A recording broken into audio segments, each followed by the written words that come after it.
digo, te cedemos la palabra. Vale, pues voy a Todo intentar para ti también y- ser breve para dejar espacio para el debate.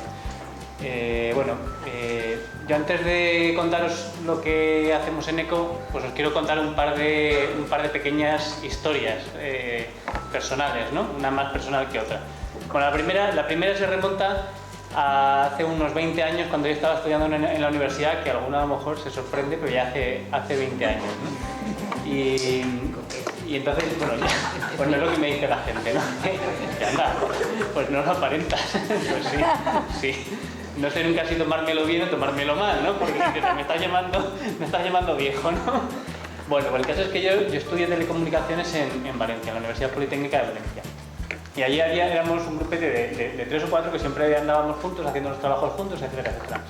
Y entonces yo me acuerdo que, y me voy a acordar toda la vida, cuando yo estaba en segundo o tercero de carrera, uno de estos compañeros, su padre trabajaba en Iberdrola, ¿no? Y entonces él nos decía, yo en cuanto termine la universidad, la carrera, vamos, es que a lo mejor ni hago el proyecto, yo me voy a montar una empresita para abastecer a Iberdrola y a Endesa y a estas empresas eléctricas.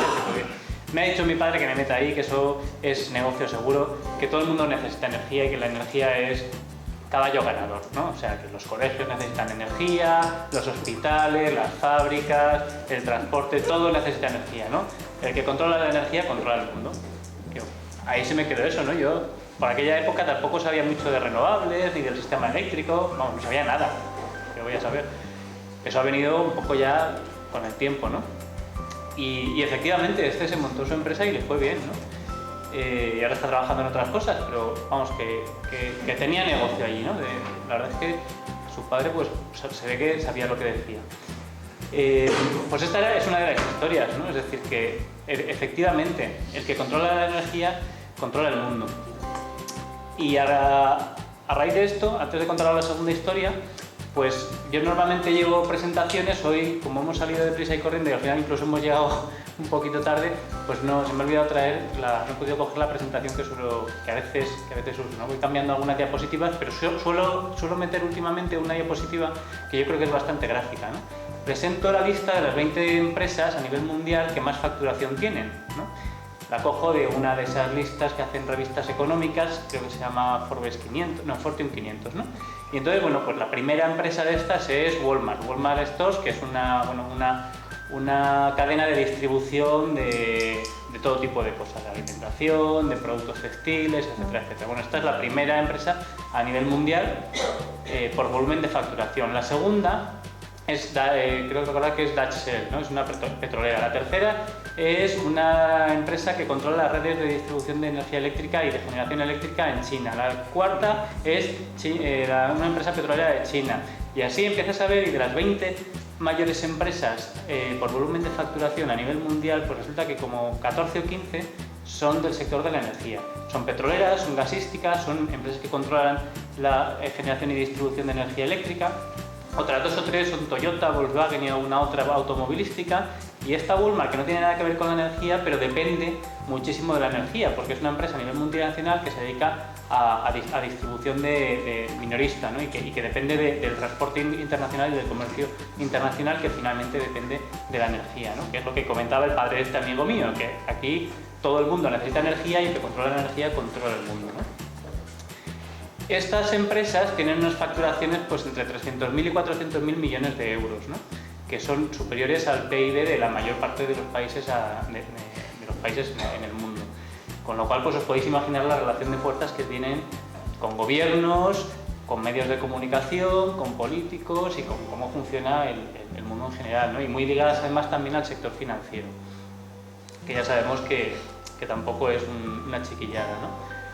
Bueno, pues esta era una de las historias, ¿no? Y la segunda historia es que hace poquito estuve en Bruselas y estuvimos hablando del ataque al sector de las renovables en España, lo mismo que estamos hablando hoy aquí, y estuvimos contándoselo a unos cuantos eurodiputados y eurodiputadas para que ellos allí pues estén concienciados y hagan lo que puedan si es que quieren, ¿no? Yo creo que sí, era gente bastante maja y parece comprometida, pues podrán hacer poco, porque la gente maja y comprometida la verdad es que no llega, somos las mínimos, incluso a nivel en política, ¿no? Allí menos incluso. Bueno, pues también estuvimos hablando de prospecciones petrolíferas y de fracking, ¿no? Entonces fueron unas jornadas de día y medio bastante intensas y una de las presentaciones que nos pusieron, allí aparte de hablar muchísima gente que fuimos allí de toda España, pues hubo 2 o 3 personas que nos hicieron unas cuantas presentaciones, ¿no? Entonces una de las presentaciones que nos pusieron fue una de un alemán que nos puso el ejemplo de una islita pequeña en Alemania, bueno, en el mar, ¿no? En el Mar del Norte, que, bueno, pues para que os hagáis una idea, la habitan más o menos unas 1000 personas, ¿no? Tienen 1000 habitantes, o sea que es una isla pequeñita y que en invierno hace frío y hay temporales y están pues muchos meses incomunicados y la agricultura pues no, tampoco es que tengan mucha y algo de ganadería tienen y algo de aprovechamiento forestal y pesca, pero como os imaginaréis pues una islita en el Mar del Norte pues tiene pocos recursos, ¿no? Entonces a lo largo de su historia siempre han tenido un sentimiento muy de piña, muy de comunidad, ¿no? Y ayudándose los unos a los otros para sobrellevar las vicisitudes de la vida que no son pocas y allí pues el clima es más duro y se nota todo mucho más, ¿no? Y entonces, bueno, pues desde hace décadas ellos dijeron, pues aquí, o sea, no podemos depender energéticamente de Alemania, porque es que entre otras cosas cada 2 o 3 veces al año se nos corta el suministro eléctrico. Entonces empezaron a desarrollar renovables, que era lo que tenían allí. Tenían viento, tienen poco sol, pero pusieron solar y a partir de residuos ganaderos y agrícolas, pues biogás también. Y con viento, sol y biogás, pues tienen ahora mismo 100% energías renovables, se autoabastecen ellos de toda la electricidad que necesitan, incluso generan el doble de la energía que consumen, ¿no? De forma que están vendiendo electricidad al continente, a la red eléctrica de Alemania y obteniendo un dinero que también les ayuda pues, a vivir bien, ¿no? Y bueno, al mismo tiempo que están haciendo esto con la energía, pues lo hacen en todos los ámbitos, es decir, que tienen un sistema muy cooperativo y muy colaborativo en todos los ámbitos, en el pesquero, en el ganadero, etc. ¿Qué quiero decir con todo esto? Que ellos han creado una comunidad. Todo esto lo desarrolló la administración local con inversión de la ciudadanía, ¿vale? De las personas que vivían allí. Y además no querían que invirtiera gente de fuera, querían que invirtiera la gente de allí, para que lo sintieran como propio y que se beneficiara la propia gente del lugar de los beneficios que la historia tenía, ¿no? Y ha sido un caso de éxito. Y eso un poco me da rabia que aquí no suceda, ¿no? Porque en España siempre dicen que es una isla energética. No es del todo cierto, pero es verdad que tenemos pocas interconexiones. Además tenemos islas, tenemos Baleares, tenemos Canarias, tenemos un par de territorios en el norte de África que también están ahí aislados y cualquier pueblo y cualquier comunidad podría autoabastecerse. La biomasa es un muy buen ejemplo, pero también el sol y el viento podría tener un sistema de autoabastecimiento energético pues, que le permitiera pues, tener toda la energía que quisiera sin tener que depender de los precios del petróleo que no paran de subir, o de los del gas, o de los del carbón, o el uranio, etcétera, etcétera, ¿no? O al albur de las multinacionales, que al final son las que hacen presión sobre los políticos y que por eso está pasando lo que está pasando, ¿no? Entonces, ¿qué es lo que pasa? Yo la sensación que tengo es que en España nos cuesta muchísimo unirnos, nos cuesta mucho cooperar, nos cuesta muchísimo tener solidaridad unos con los otros, ¿no? Todo esto viene un poco al cuento, y es un poco por lo que he empezado con estas 2 historias, porque os quiero contar lo que hacemos en ECO, ¿no? En ECO, el objetivo básico de ECO es democratizar la energía. Es decir, que la energía no sea una cuestión de grandes compañías que controlan los mercados, que controlan los medios de comunicación, etc. Que sea una cuestión propia de las personas. Y además, una de las cosas que intentamos hacer son proyectos cooperativos, proyectos colaborativos, proyectos en los que se unen un montón de gente con pequeños ahorros y con pequeñas aportaciones y se hacen propietarias de plantas fotovoltaicas desde 2005 y ahora además pues también proyectos de ahorro, eficiencia y otro tipo de renovables, solar térmica, también biomasa, en fin, y sobre todo asesorar a la gente no solamente a instalarse cosas y a cambiarse, sino también a ahorrar energía, ¿no? Porque la energía más barata y la que menos contamina es la que no se consume.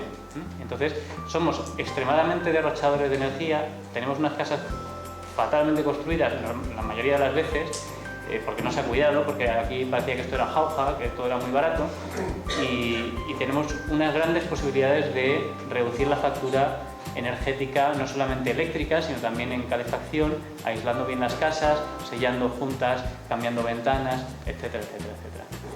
Entonces, bueno, pues eso es un poco lo que hacemos, ¿no? Y yo lo que quería decir para terminar, y luego ya nos podéis hacer todas las preguntas que queráis, pues es animaros a creer en lo colectivo, en que entre todos podemos dar pequeños pasitos, que aunque parezca que no llegan a ningún sitio, es como se construyen las cosas, ¿no? Pues desde las cooperativas como Somenergia, desde poner de acuerdo a una comunidad de vecinos para cambiarse la caldera a una caldera de biomasa o con una instalación de solar térmica con apoyo de biomasa. Por ejemplo, en la oficina donde estamos ahora, pues toda la energía que consumimos es 100% renovable. Tenemos solar térmica con apoyo de una estufa, de una caldera de biomasa y suelo radiante. Entonces, toda el agua caliente y la calefacción que consumimos es de origen renovable y la electricidad la tenemos contratada con Somenergia, ¿no? Además, los proyectos se pueden apoyar unos en otros. Formar parte, bien con inversión, bien con pequeños gestos de ahorro energético, etcétera, etcétera, de colectivos, como puede ser ECO, como puede ser también Somenergia, como pueden ser muchísimas otras cooperativas o grupos, porque lo que está claro es una cosa, que o somos las personas, la ciudadanía, las que empezamos a dar pasos, o ni las grandes empresas ni los políticos que tenemos hoy en día los van a dar por nosotros. Gracias.